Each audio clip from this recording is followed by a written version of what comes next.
નમસ્કાર મિત્રો, જો તમને પીએમ કિસાન યોજનાનો હપ્તો નથી મળતો તો આ વિડિયો તમારા માટે ખૂબ જ મહત્વનો છે. ઘણા ખેડૂત ભાઈઓને ખબર નથી હોતી કે કઈ ભૂલના કારણે હપ્તો અટકી જાય છે.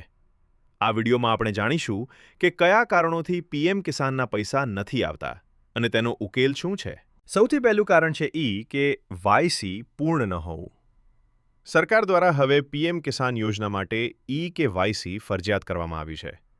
જો તમારું KYC કરેલું નથી તો તમારો હપ્તો બંધ થઈ શકે છે. તેથી તરત નજીકના CSC સેન્ટર અથવા ઓનલાઈન KYC પૂર્ણ કરો.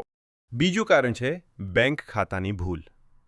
જો તમારો બેંક એકાઉન્ટ નંબર ખોટો છે અથવા DBT સક્રિય નથી તો પીએમ કિસાનના પૈસા તમારા ખાતામાં ટ્રાન્સફર નહીં થાય.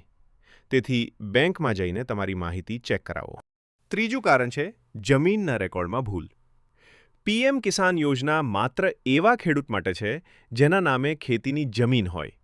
જો જમીન તમારા નામે નથી અથવા રેકોર્ડમાં ભૂલ છે તો હપ્તો અટકી શકે છે.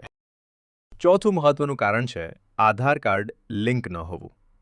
જો તમારું આધાર કાર્ડ બેંક એકાઉન્ટ સાથે જોડાયેલું નથી તો પણ પીએમ કિસાનના પૈસા અટકી શકે છે. તેથી બેંકમાં જઈને આધાર લિંક કરાવવું ખૂબ જરૂરી છે. જો આ માહિતી તમને ઉપયોગી લાગી હોય તો વિડીયો લાઇક કરો અને ચેનલને સબસ્ક્રાઇબ કરો. આ માહિતી બીજા ખેડૂત ભાઈઓ સુધી પણ જરૂર પહોંચાડો. આભાર.